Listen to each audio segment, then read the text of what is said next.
Hello, great day, viewers. My name is Isioma Success Olugbenga, and this is the Impact Live Show. I'm excited to be here online just to see every one of you. Today, we are up to an amazing time of inspiration from my dear friend and sister, Dr. Timi Oyebode. Like you already know, this show is all about inspiring impact, helping you all to understand that impact is something that you can do every day, and everyday people can make impact every day.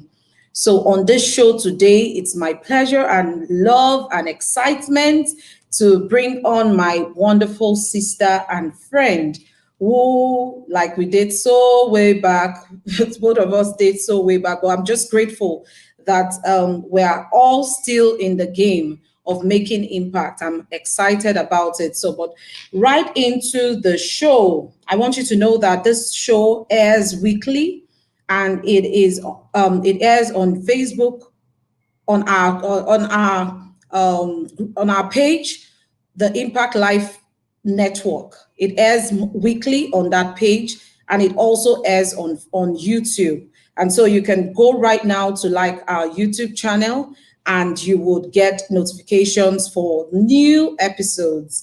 Our current series is the Chronicles of Impact, where we have people that are making impact currently, sharing their stories and their life impact stories, just to encourage us and to help us just kickstart this impact thing, just helping us start off. You know, some people are there seated and wondering, how can I make impact? How can I even begin to live this life that I want to live?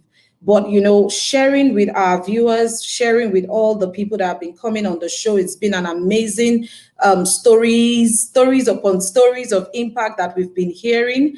And you know, I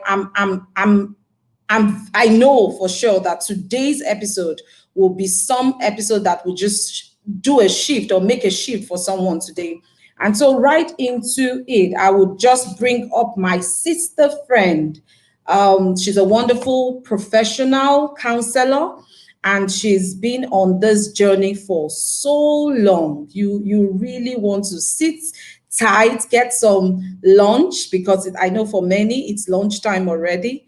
Get some lunch, and we will be right back with our guest for today. Yes, make welcome with me my beautiful guest. She's my sister. I'm so proud of my sister, and I'm grateful that she's one person that is on the show today. So today we are having the beautiful, dark, ebony, lovely Dr. Timi Oyebode, an amazing, amazing impact story we're about to hear today. You're welcome, Dr. Timi Thank you Oyebode. so much. Thank you. Thank you. It's a great pleasure to be with you. Thank you. Okay. So I'll just read a profile to us, like as our custom on the show. We'll just go through the profile, and you know, like I said, it's a whole um, event we have today. A whole the story of impact that she's going to be sharing today will be so beautiful that you want to sit on your seat and you do not want to move 1 inch from your seat. So I'll just read our profile very quickly.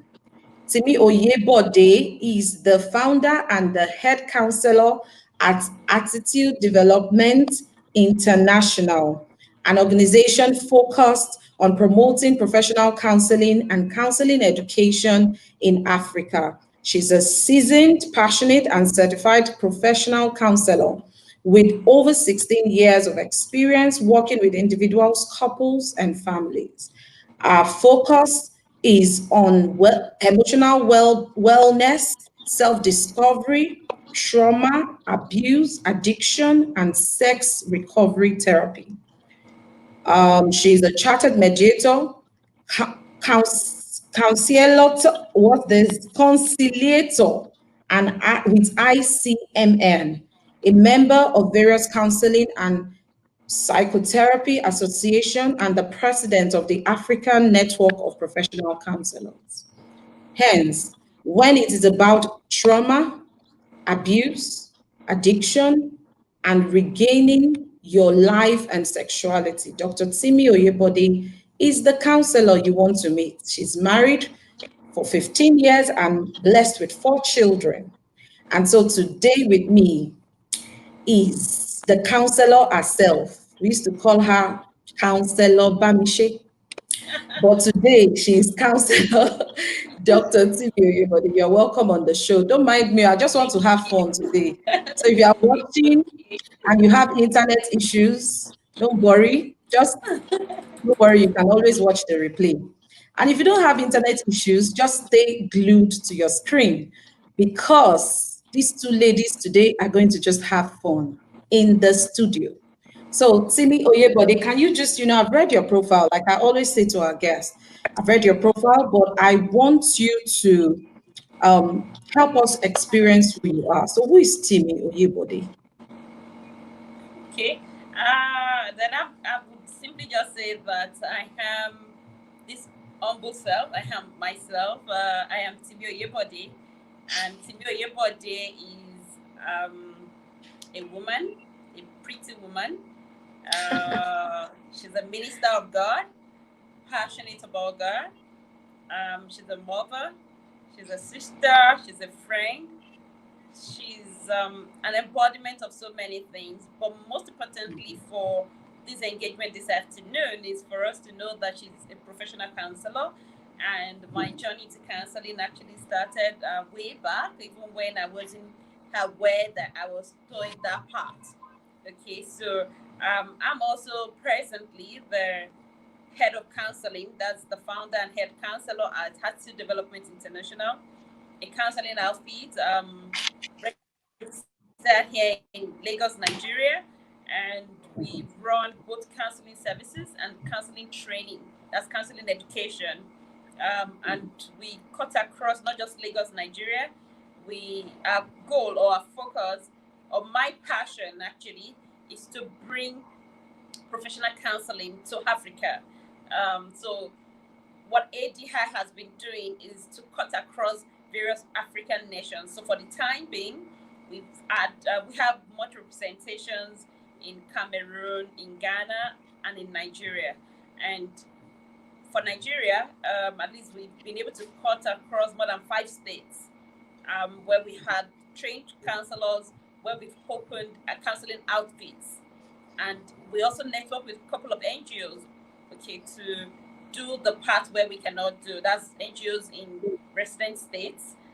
But like I said earlier, my passion is to see people heal, to see people whole, actually, physically, mentally, and spiritually. So while we do all necessary, I believe God gave me that mandate to reach out to help people emotionally. That's beyond their spiritual wellness, beyond their physical wellness, their mental, emotional wellness is key. So I believe that's my assignment. I believe that's my core, and that's who I am. So everything I represent is counseling, at least as of now. Yes. Thank you for You know, that. I warned you, viewers, I warned you. I said this girl here, she's a counselor in the blood, so we'll come to it. So I want you, amazing work ADI is doing, but we're still going to talk more about the work of ADI. I want you to give our viewers and welcome to everyone that is watching from YouTube, from Facebook. I welcome you to the show again.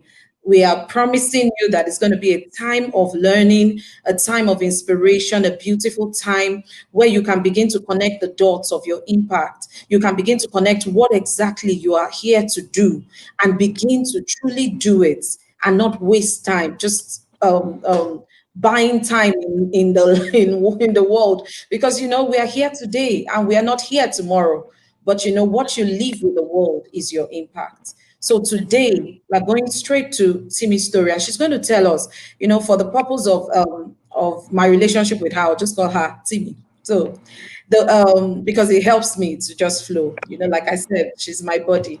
So so I need you to tell us about you, about your journey, your your past experiences, because like people like to wonder that, okay, so you're a counselor today, and you said something while you were initially introducing yourself.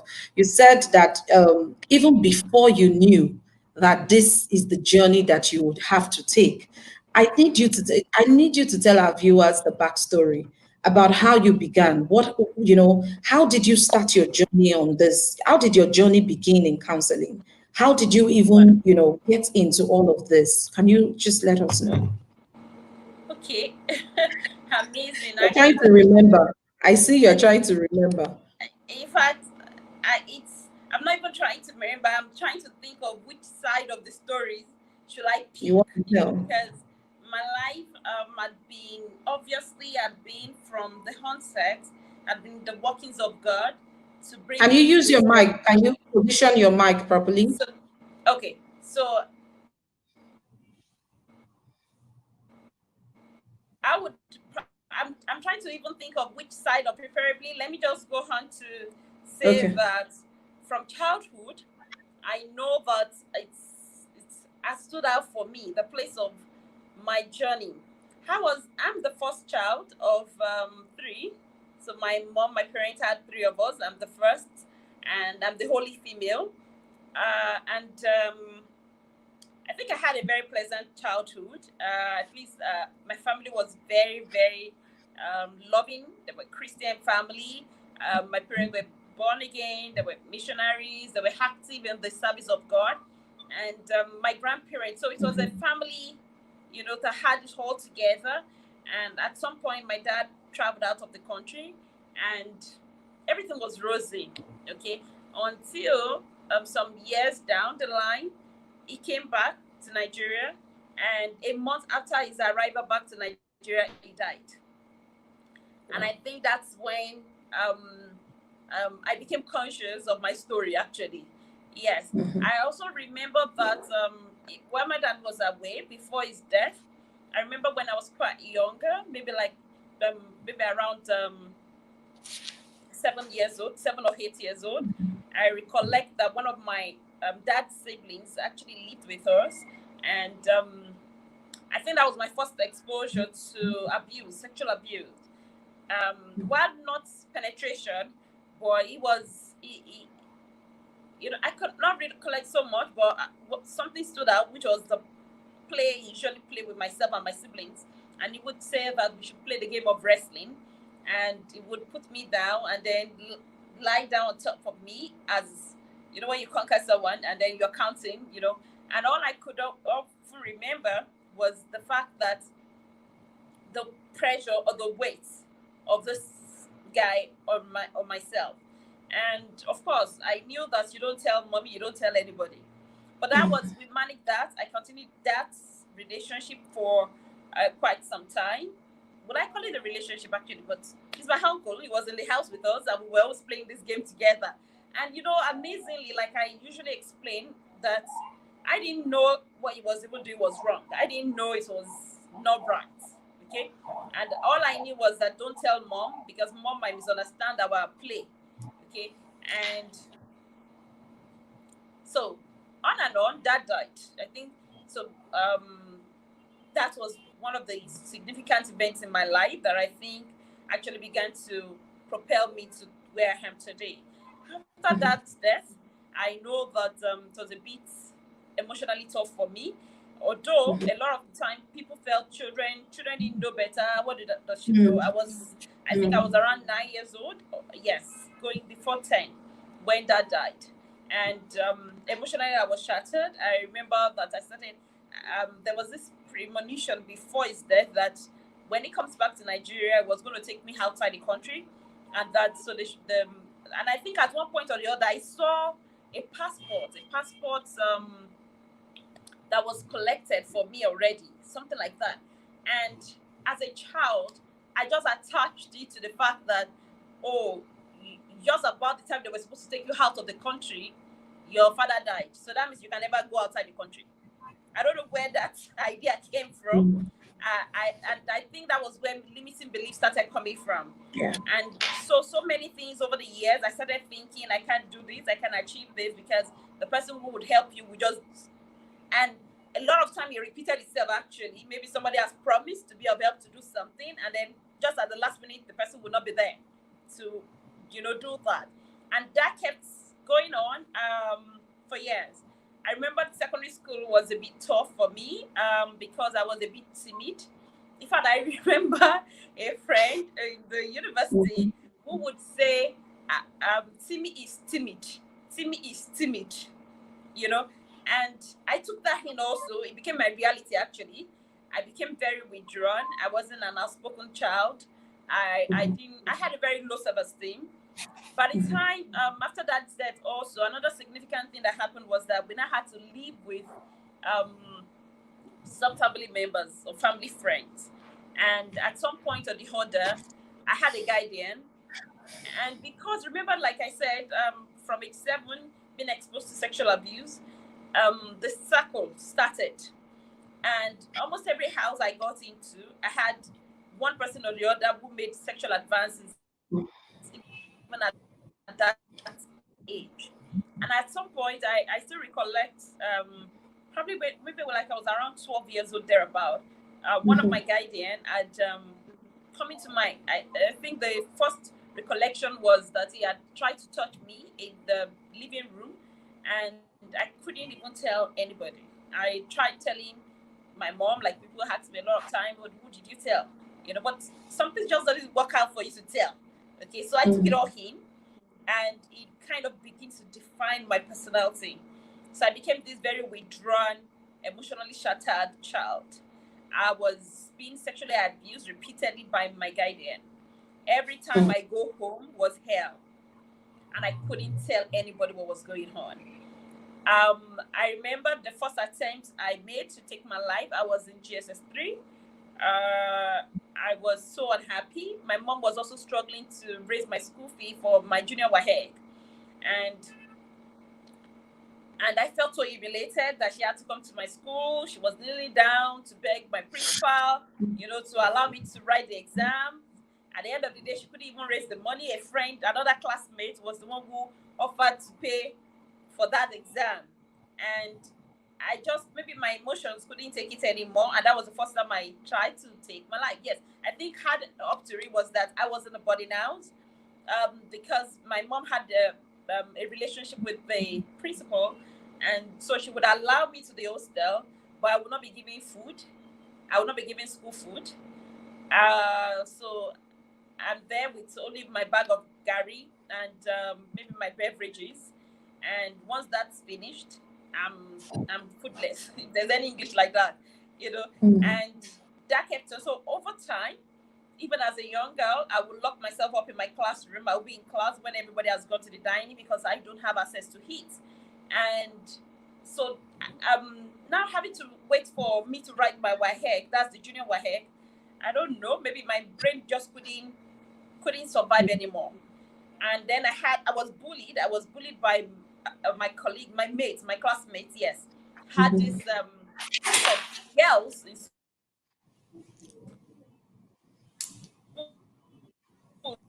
then who was one. Okay, I was the fifth one, and for if you remember, if you were our home generation of famous five, there's this 4 children and a dog. You can recollect that dog was called Timi. Yeah. So I had this group of friends. There were 4 of them, and with myself making the 5th person, and I was often being referred to as Timi. That's the dog amongst them. And those 4 friends of mine would bully me, would beat me up for little things. They were my mates, but they would flog me for every little thing. I still recollect a particular incident when they had called me. There was a new girl in school. We're still preparing for junior WAEC. I'm just trying to tell you the build-up to what brought about suicidal attempt at that time. Yes, and this new girl had come into the school, and she was trying to befriend me. And I was reading in the classroom. She sat with me. We're reading together. So one of my friends, that's one of the 4, saw that and went to tell the others, like, maybe I was playing or gisting with a friend. I don't know what was it. But they sent a message to call me. They called me like a senior student was calling me. They called me to the room. and all four of them were waiting in that room with canes. Yes. And because I've entered the room already, they locked the door behind me and they started flogging me. Wow. You know, and these were my mates, these were my classmates. And what were they telling me? They were telling me you were supposed to go and be reading and you were there gisting with somebody. And I guess the girl, that's the other girl who I was with, she said she suspected that call sounds strange. So she followed. Okay. And so she was one that came knocking the door. So they thought it was a senior student who was knocking. So they opened and that was how I was rescued. And but then I couldn't still take so much. A senior student that asked me to go and get something for her. The hostel was just terrifying for me. There were so many things going wrong. I was a victim. I had a very tiny voice, and so I had senior students making fun of my voice. I'm very dark. I was much darker than this. I was very dark, and I was tall and thin, and so I had a lot of body shaming, a lot of ridiculing, a lot of. So I still could recollect one day I was in the hostel. I sat down on my bed, and a girl passed by. I was half naked, you know, girls hostel. So I think I was with a bra top. So my belly down, I was naked. So my dress was probably over my laps.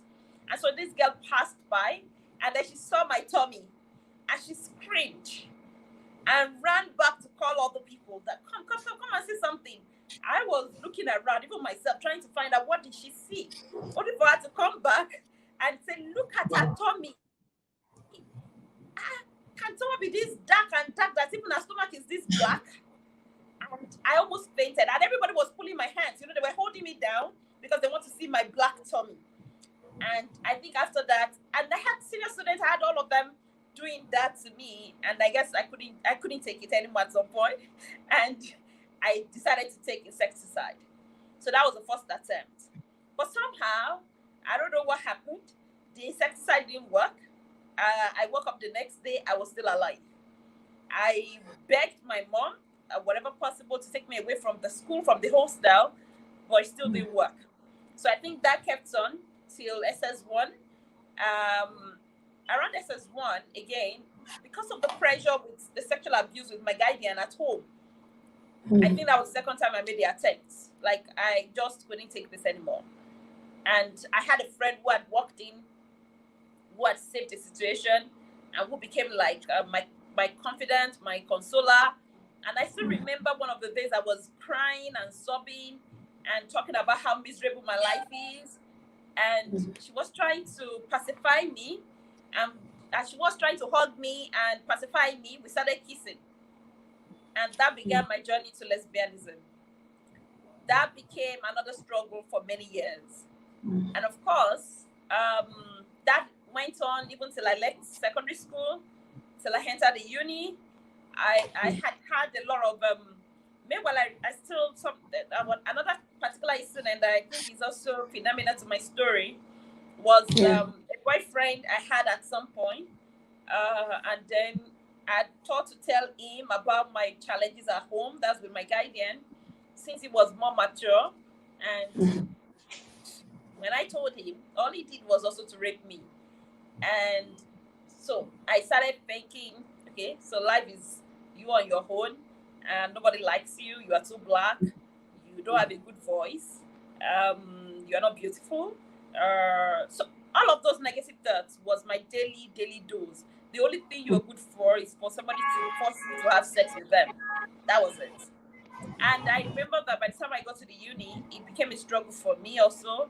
I couldn't connect with so many people. I was always disconnected until a friend of mine took me to a camp, a refugee camp, where they were having this outreach. So I went with them.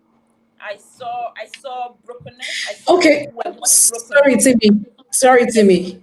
Mm. This story in fact, is exhilarating. So I just want us to cut it a bit because, Okay. like I said, your story is really multidimensional. Like I remember that it was Oru, it was the Mm. refugee camp that we met. You know, Yes. that was when I met you.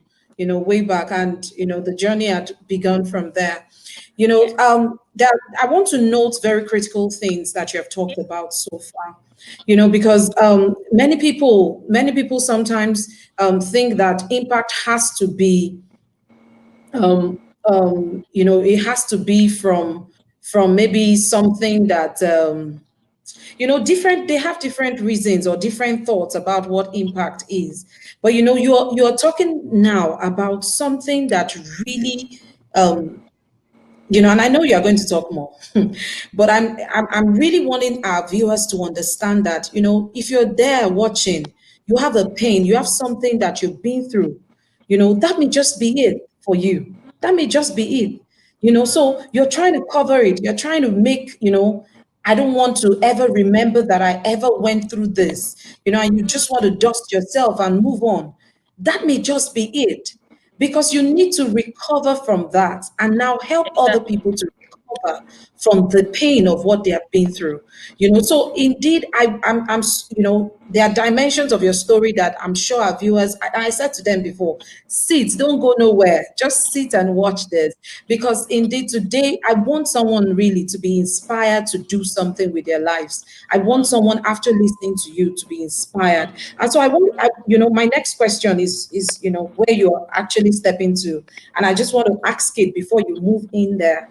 And it's to say, when did your impact begin? How, at what point did the journey, and of course, you've said a lot, that your journey even began way before you recognized that you were even on a journey. You Yes. understand? So I Yes. want us to talk about Oru, because Oru for you perhaps was the first time the consciousness of impact came to you. I want you to tell our viewers about Oru and the experience that you had with Oru. Okay. Yes. Horror stands out for me. Horror stands out for me in a lot of ways, actually. I still remember the friend who had invited me for the first visit to Horu, and I still recollect the emotions and the feeling of, okay, what are they doing there? Let me just go with you guys, just like an excursion out of school. That was the way I just saw it. Okay, let me just go with you guys. And I could recollect that getting to Oru, I I saw brokenness. I thought I was broken. I thought I was abused, right? I thought I had been through a lot of pain. I saw people who were much more broken than any level Okay. of pain I could claim to have Okay. experienced. And Okay. I think that brought me down. That made me begin Mm-hmm. to see some of the questions I've Mm-hmm. been asking God, why Mm-hmm. me? Why me? And then I began to say, okay, if it's not you, what about this one? What did they do to deserve what happened to them? One Mm-hmm. was the refugee camp, particularly, Mm-hmm. and there were refugees from Liberia, from Sierra Leone, from Ivory Coast, as at that time. Um, this was around 2001, thereabout 2000 and 2001. Although before this time, there's also one strategic part of my story which happened in October 2020, 2000, when I had, because some years back, after many of those emotional issues, I remember I said I Mm-hmm. came from a Christian family, but Mm-hmm. I disengaged from God. I didn't want to have a relationship with God. I felt he betrayed me repeatedly. I've written letters. I've Mm-hmm. begged him. I've Mm-hmm. I've I've gone naked. I've prayed, Mm-hmm. asking God that if you really exist, stop all those things happening to me, especially my guardian. I wanted that sexual pressure to stop. Okay, but it seems as if God was always away Quiet. on vacation or something, or Mm-hmm. or he just wasn't. So at some point, I literally disowned God. I said I didn't want to have anything to do with it. So I still come across as a Christian. I came from a Christian family. Mm-hmm. Everybody Mm-hmm. sees me, but in my heart, I've disconnected. I remember converting once to Islam. I converted again to I joined different sects. In fact, there was a time it was a witness. There was a time it was Hare Krishna. It was I joined different sects looking for fulfillment, looking for God, or I would say I Mm-hmm. wasn't looking for God because I knew where God Yeah. was, but I just Mm-hmm. was looking for fulfillment. I was looking for love. I was looking for acceptance. I wanted to get to that point where I could love myself. Okay. So now you can see what was dynamic about Oru was that when I now had this opportunity to visit Oru with those people, I saw people who had more reasons to disown God, and yet they were still holding on to the same God. This God I didn't want to have anything to do with. These were people whose parents were killed in their presence. These were people who were raped by. Oh, I was raped by one person. I was abused repeatedly by maybe 4 or 5. If I count the number of most of my abusers. Okay, but these were people that were raped by 10 people. People who had to even come to Nigeria, and they were lodged in the same camp by the same person who had abused them, by the same person who had defiled them, who had killed their parents, who had, and I think I became humbled. And I remember going back to the school that day, and I couldn't sleep through the night. I was crying. I knew God was telling me, I've got your attention. I've got your attention. I need you to go back there. And so without my friend and their church, because we went with their fellowship that first time. Yeah. So without them, I decided to go back. And so I went back. I remember stopping at Beggar, that's Lagos Beggar, and trying to think of what to buy along. I remember using my pocket money to buy bread and walking down, then getting to the bus and getting down to Oru. And I got to the gate, and I didn't even know who I was looking for because I didn't have anybody's contact. But I walked in, and I remember the first person who saw me asked me who I wanted to see. And I said, I just came to see you. I didn't come to see anybody, just you. And that was it. She took me over to a place. We sat down. We started talking together. And that was it. After that, it became almost a weekly visit for me. I just started going there. And Oru is attached to my healing, to my own personal healing, and also to my journey of support and counseling. I was a young girl. We were at the university, but I had to become a strong counselor there. Even though I was not trained, I didn't have any background in counseling as at that time, but I had to mediate. I had to do a lot of reconciliation and mediation. I had to do a lot of trauma counseling. At some point, I had to take some of them away from the camp, even into my mother's house. Okay, I had to become so involved in some of their lives. I had to get some of them jobs. I had to get some of them to schools. I came back to Lagos. I was going all around. It was just as if a purpose was birthed in me. And I saw that my pain wasn't big enough, and I needed to attend to someone else's pain.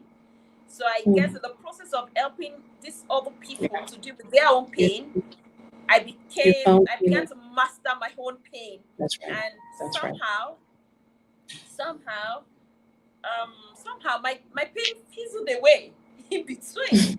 Okay. And of course, that took years.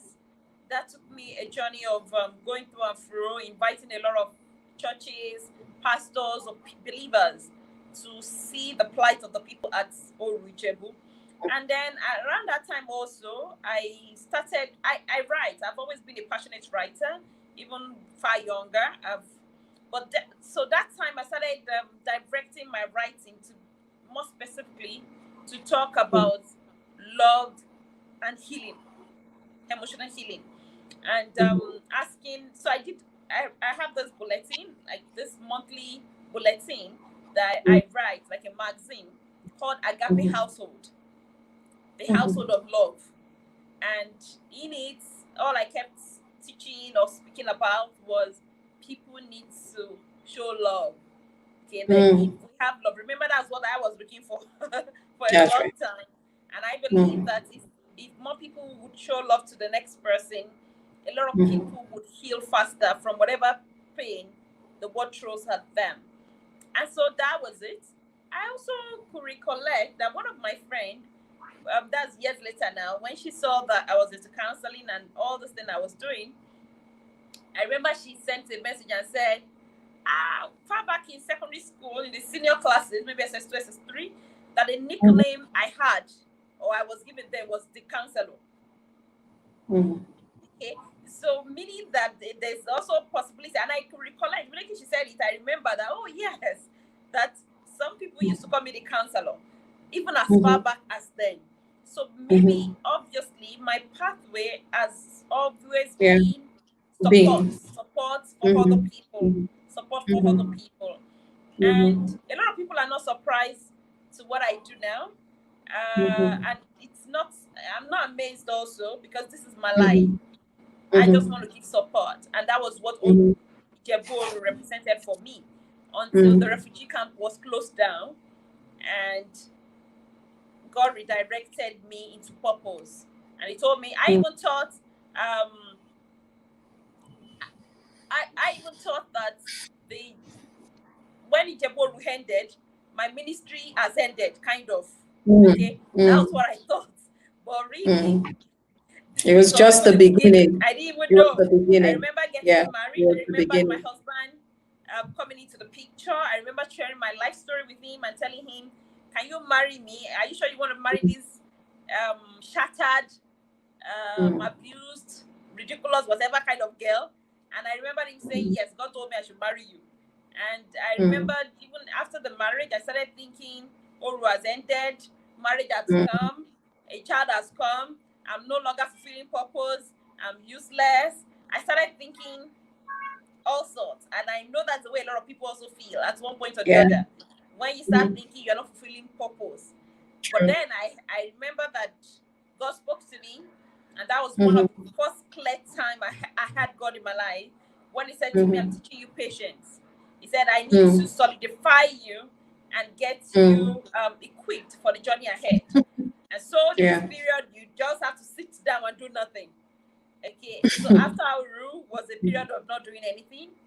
And then I wouldn't even count that as not doing anything, because I remember that was when my journey took me to work with Real Women. I've been a part of Real Women. I also probably didn't say that my journey also had included at one point, because of the Agape Household magazine I was writing. Then when I write that, I post it. You know, I just go to the mailbox then, and then randomly look for addresses in the newspapers, and then I just forward, use my money and buy these stamps, and then post it. Okay, so I guess one of it had ended up with Pastor Nikki Adeyemi. I don't know how she got that, but she had written me by mail back and said she saw this magazine that I wrote and that she wanted us to meet. And that was another part of my story, until the point where she actually asked me to come and work with her at Real Women. And that was now not as a volunteer, because I've been volunteering all this while, but then as a staff. And I think that was the period when God was saying, calm down, calm down. So I was actively working with the NGO. And that was also another phenomenal part of my story, because the NGO, the Real Women Foundation, was a place where my skill and passion for counseling was actually well defined. And I still recollect how that also happened. I came in as a media officer, supposed to work with Pastor Nike on a TV program. And at some point or the other, we saw that the TV program wouldn't fly because of some things that were not in place as at that time. And so I was relegated to go and be reading newspapers and be cutting newspapers, you know. And at some point I was thinking, you need to get out of here. There's no work for you to do anymore. But then, because I was the only one who seems to not have the job description or something to do as at that time, when people come around with challenges or whatever, and the person at the reception is struggling to manage the person, I usually get called upon. Okay, Timi, please, since you are a bit less busy, can you go and attend to this person? And then from attending to the person, trying to find answers for the person, because Real Woman as at that time was purely a support system, not so emotional, but maybe like food, like clothing, like all those kind of support. So when people come in with emotional issues, we have people who are coming in who would say, I'm not hungry, I don't need food, you know, I don't need, but I just can't go to my house. My house is hell right now. So they needed someone to talk to because they didn't need food. And I kind of filled in that gap as at that time. And then it occurred to me that maybe you need to go and study more about this. And so I started taking courses. in counseling, and I began to understand so many things I've been doing, but I didn't have a name for them. And gradually took a master's, ahead to have a master's in counseling, and to God's glory, today I have a PhD in counseling. And from all of that, I have worked with several. I've worked with, counting my client base now, I've worked with more than, directly, I've worked with more than 1,800 people. And it could have only been God. That's not to talk about the groups of people, that I've had to work with in this journey of counseling. So that's my story. Okay, fantastic. Fantastic. I just want to acknowledge the people online. I want to acknowledge Ijoma Okazu. I want to acknowledge Esther Fadumiye. Thank you for watching. Shijuade Adeoba. Thank you for watching. I also see Akiola, Taiwo Olani. Thank you for watching and staying tuned. Please share the video, share, and also subscribe to our YouTube channel. If you have questions for Dr. Timi, please click on put your questions in the comments, and she would come. I promise that we are going to read those questions as much as we can if we have some time. While she's trying to come back online, um, I would ask that we put our questions down and we remember that this show is about inspiring impact and that everyday people can make impact every day. You've heard about Dr. Timi's story, amazing story of healing, of recovery from our own pain while trying to help other people heal. I say all the time to people that I get to see, it's not even about you. Life is not about you. You are just a small bit in the whole picture that life is about. So you need to understand that you need to live beyond yourself. You need to live beyond the threshold of to be able to actually find meaning for your life. You might not be like her, you might not be, we all have different stories. Um, we all have different stories, and so sometimes we can think that, okay, my story is not valid enough, I don't have enough, I don't, but everything we have is right with us. And okay, so I'll just ask, I was thinking she was off, but she says she's here, so I'll just continue. Dr. Simi can have the video on for now, so let's just continue. She would respond to us as we go. So my question to you is, what is I know you've spoken so much, but what is your big why for deciding? Because yes, you started it out by just finding strength from counseling other people. But today, ADI and the work that you do is inspiring many counselors, is helping many counselors understand and have the tools that you did not have when you were starting out in counseling. So in just like in 2 minutes, can you just tell us what the big why for your work and in counseling and in healing through therapy? Why do you push through? Why do you? And I know there are challenges, there are things, there are different people that don't even believe in the work of counseling. There are people that just feel that they cannot talk to counselors. They feel like therapy is not for them. So can you tell us what's your big why of staying and for training more people in this field? Okay. I hope you can hear me. Yes, we I can hope you can hear hear me you. good. So I Yes, don't I know why can. the video is not showing actually, but then I would say that the big why is basically to fulfill purpose. I Mm, believe that the reason God had created me was mm, to feel other people's pain, especially emotional mm, pain, okay, mm, and lead them to healing. There was a mm, time he showed me a revelation, and in that revelation, I saw people actually fighting, like there was war, and there were two sides of people fighting. And mm, at one side, I was so emotional about it, like, what, can somebody just stop? can somebody just do this? Can someone stop them? But then someone told me, he said, no, you can't stop the war from going on, but you Mm-hmm. can take the wounded ones. And Mm-hmm. and he showed me how to take the wounded person, and he took me Mm-hmm. to a river. Okay, and he told Mm-hmm. me to wash the wound of the wounded person in the river, Mm-hmm. which I did. And then he led me again to a tree. There was a tree, a very big tree, just by the Mm-hmm. river. And he told me to pluck the leaves of those trees and apply the fluid on the wounds of this person. And that Mm-hmm. defined my assignment. So I'm not going to Mm-hmm. stop. And that's why I tell people I'm not for preventive. Okay. Yeah. So you might not see me doing so much of, how to prevent sexual abuse from happening. Mm-mm. How to prevent you from Mm-hmm. having a bad marriage. Mm-mm. I'm more Mm-hmm. of the recovery, the That's right. restoration. Okay. Mm-hmm. So going on to say, yeah, you have been wounded, you have been hit by the arrows of life. My Mm-hmm. assignment is to take you to the healing stream, to get you Mm-hmm. washed up, cleaned up, and take you to take from the plant the bread of Mm-hmm. life to bring healing. So for me, it's all about healing and restoration. That's the big Mm-hmm. purpose. And I guess Mm-hmm. God had to allow me to go through it so Mm-hmm. that I can then know how to lead others to Help the healing others. stream too. Yes. Yes. Mm. Fantastic. I like the fact that, because sometimes people do not even understand the reasons why they set out on a journey. Because you see, the journey of impact is not all rosy. Because, That's you true. hear of stories, different stories.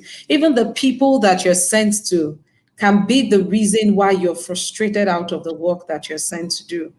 So you must, especially when the work is is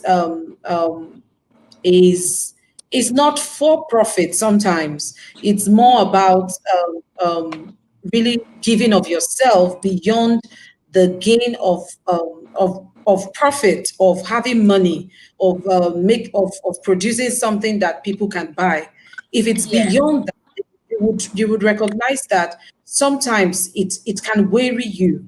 It can weary you because the same people that you're probably called to or sent to, or that that need your help, may be the ones that begin to work against the purpose that you are there for. And so I'm glad that you spoke to that, because I'm sure that a lot of people, and I hear a lot of people say, there's so many issues around us. Because I tell people, I said, there's a number 1,001 things, 1,000,001 things that you can do around you. But sometimes we are looking at the people. We are That's looking at true. the people that we are That's trying true. to help. We are That's true. trying to get validation, That's true. we are trying to get validation from them, and That's and true. they can't give you validation. The people you're trying to help or you're sent to can't give you validation. That's you true. know That's you true. you have to get your validation for the thing that you want to do for impact within you. You have to keep pushing, because you understand that this is what you're there to do. This is who you are sent to. And so, That's true.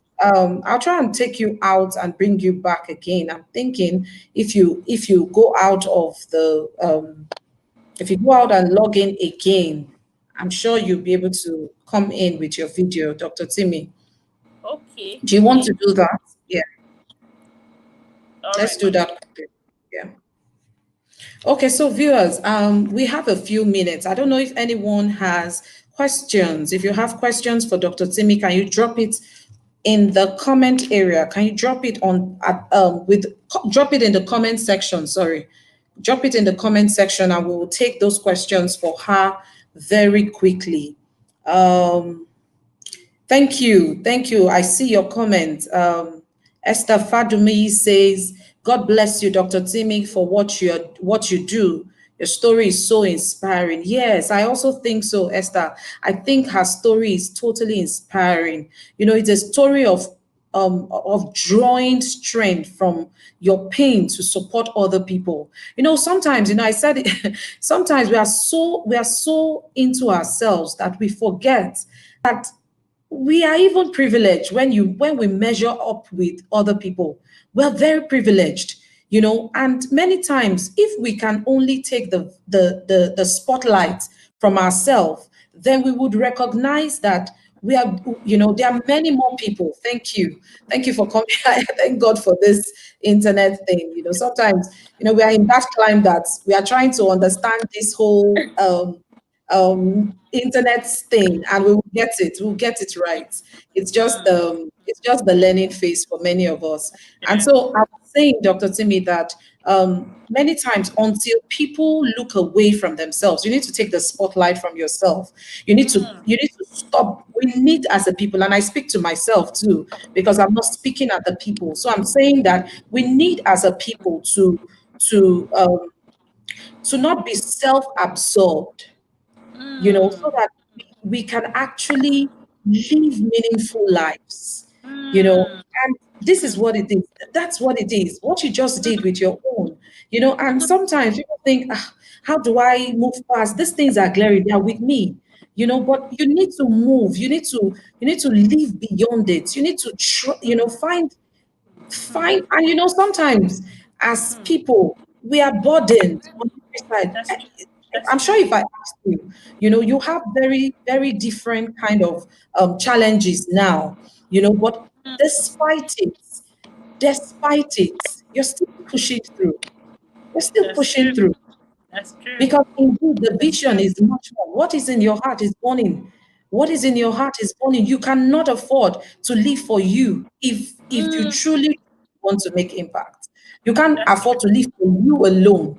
I know that a lot of people say that, take care of yourself. Yes, I agree. Take care of yourself. But you cannot afford to live for you alone. You have to That's live for very yourself and think of other people.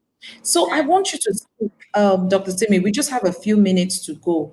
Can you speak to someone watching now and thinking, how can I even begin to make impact? Can you speak a word to that person? And also, for someone that is thinking that this impact thing is daunting, how do I even begin? And before even she speaks, I want you to know that I'm an impact life coach. I can help you connect the dots of your impact if you want. I've been on that journey myself. And so if you Yes. want that to happen, you just have to send me a DM and we will have conversations. But before we go, Dr. Simi, can you please speak to that person on how they can actually start to do something with their lives? Okay, I'm going to say this. First of all, I remember that um, one of one of the metaphors or the things that had held me on over the years is this Mhm, word that says, "Wherever I get to, whoever I meet, I must leave a positive impact mhm, with that person." That mhm, became a kind of watchword for me over the years. So for that mhm, person who also wants to make impact, I would say to you, take a core word first. Have a particular mhm, word that you want to use as your core anchor. Okay, what is it that you want to be remembered for? But beyond mhm, all of that, I would say, first of all, for you to live a life of impact, first of all, you have to die to the flesh. You have to mhm, you have to It's not about you. It's not about you. You need to also know that even the things that happen to you, the terrible bad things that happen to you, it's not because of you. It didn't happen because you are a bad child, or it didn't happen mhm, because God abandoned you. No, mhm, it was all in the plan and the purpose of God. But the mhm. challenge with many of us is that we still struggle to accept those Yeah. things that happen to us. We still Mhm, feel they were bad. No, mhm, every abuser, everyone who hurt me, I am saying 100% thank you to them for what they did to me. mhm, Till today, I send thank you messages even to my rapist, thank you messages to mhm, everyone who had hurt me. mhm. Why? Because it is part of what makes the life Yeah. impactful. So, Mhm, take what had happened to you first of all, accept mhm, it. Know that mhm, it was, yes, it was bad, it's wrong that it happened to you, okay? But then there was a purpose for it. Why did it mhm, have to happen to you? That's your concern. mhm, And your why is mhm, never because of you. The why is mhm, because of the people out there that are supposed to receive mhm, of your mhm. own fullness. Jesus had to go through the cross Yeah. for us. You also have to go through the pain you went through for some other people. It's never for you. That's one. Mm, And when that is clear, Next thing is, do not focus on making impact. Do not become it, because that could become a distraction. Do not. Yes. And I see so many people, they go on social media, they're making a lot of noise. Many times, someone like myself, it's a lot of people that are even calling me to come on social media, because those things could be distracting. That is not the assignment. The assignment is, you need to define that first. Why did God allow you to survive till now? What is your life call all about? Once you have those well spelled out, then focus on doing that. When you focus on doing that, you would impact, like, directly or indirectly. And True. the clap, the applause, everything will meet you at the point. I'm so impressed by a lot of people, someone like my friend, even Isioma, the life she has impacted is amazing. And she's not out there. Nobody is screaming, oh, Isioma, you get the point. It's not about the noise. It's about the people that you could wake up in the morning and then it could send you an SMS and say, thank you for the word of encouragement you gave me yesterday. Thank you for standing by me last year. Thank you for that impact. So I think for every one of us listening this afternoon, please define what impact means to you It's first. for you. Get clarity about that. Impact is That's right. not noise. It's not That's right. making. I like that. Impact is the one person, the two persons, the three persons that will look at you and thank God for your life. I keep saying it every time. If you have to lead today, God says your time is up. What will people remember you for? That is impact. And so it's not about the celebrity, it's not about the noise. Sometimes when people say to me, even when my friend Isioma said, you come on my show for Life of Impact, I'm already like, which lives have I impacted? Because you are there thinking you've not even done half of what God has asked me to do. That's it. Okay. But once you get on the chain, keep going. But you know what again? Tune into who had sent you. I am doing this because God gave me clear instructions.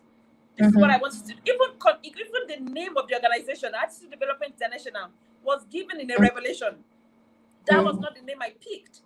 Okay? So it tells you that you need to tie into God to be able to lead that life of impact. He called you. He is the most impactful individual, or the most impactful being. He is the one that celebrates people.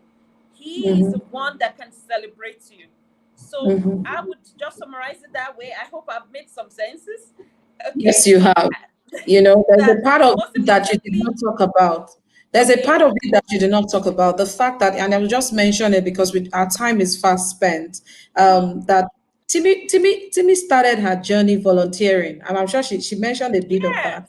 So it was that work that, there's nobody there to do, just go and do it, and that's how she began to hone her skills.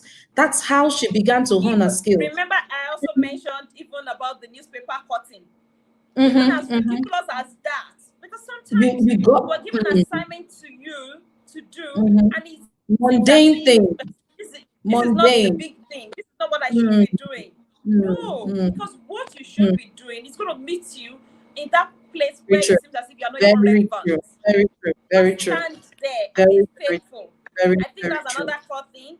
Faithfulness goes a long way. Be faithful to yourself. Be faithful to the people around you. I have a very strong passion for integrity and faithfulness. Once you are in that space, whoever you're working with, and you can do it with all of your heart, impact will meet you there. Impact will meet you there. Yes. Thank you so much, Timi, for coming on the show today. It's such an amazing. In fact, I've just had a good time talking to you. Can you speak to someone that is thinking about counseling as a way to make impact? Can you just speak in 1 minute to one person that would watch this video on YouTube or on Facebook later and is saying, how can I make impact with counseling? I tell you, Timi is the person you should be talking to. So let her speak to it right now. Okay, so if you want to be a professional counselor, or you want to just be an impact through counseling, God has called you, also you have a strong leading, Then, but the challenge is oftentimes is, where do I get trained? How do I get certified? That is why we have AD High Counseling School. That's Active Development International Counseling School. Here you could check our website. That's www.adi.com.ng. adi.com.ng. Yes. So once you could go there, you could see how we can help you and guide you into this space of becoming a certified professional counselor here in Nigeria, here anywhere in Africa. Okay, that you could help you to. And if you also want to experience counseling, you need a therapist. You know you need to go in for counseling. Okay, remember, many of us need that to be able to kickstart or to put alignment to some of the challenges we've been through. Okay, please still reach out to us at adhigh.com.ng. Okay, we would get you the counselors that you need. We would get you certified professional counselors to work with you and help you to redefine most of what had happened to you as you go on this life of impact. Thank you. Thank you very much, Timi. Thank you so much. Please follow us on Facebook and YouTube at Impact Made for Impact Network. On Facebook and YouTube, on the screen, you have our YouTube link scrolling on the screen. If you still have questions for Dr. Timi, drop it in the comment section. We will look at it and we will send it to her, and we will send those questions straight into your inbox to you. We'll answer those your questions very privately in your inbox. So this is just saying thank you for showing up with us today. Thank you for watching. I see Deborah MM. I see, I see I've talked about, I see Esther. Thank you all for staying with us till the end of the show. Like we always say, everyday people can make impact every day. Leave your impact. Leave your impact. Time is not waiting for you. Just leave. Just leave. If it might be to your family members, it might be to the people around you. Just keep living. Just keep dropping bits and pieces of love, of care, of support. Live beyond yourself That's true. and do that which you are here to do. Thank you for showing today. It's my it's bye for now from me and my lovely guest, Timi Oyebode. Thank you. Thank you for Isioma having Success me. Olumide, signing Thank off. you. Thank you. Thank you. Thank you, Thank you. everybody. It was Thank great you. having you. Yes, it was great having you. Emma, thank you. Thank you. God bless you. God God bless you. bless Thank you you. too. Timi. Thank you. Thank you. Bye for now.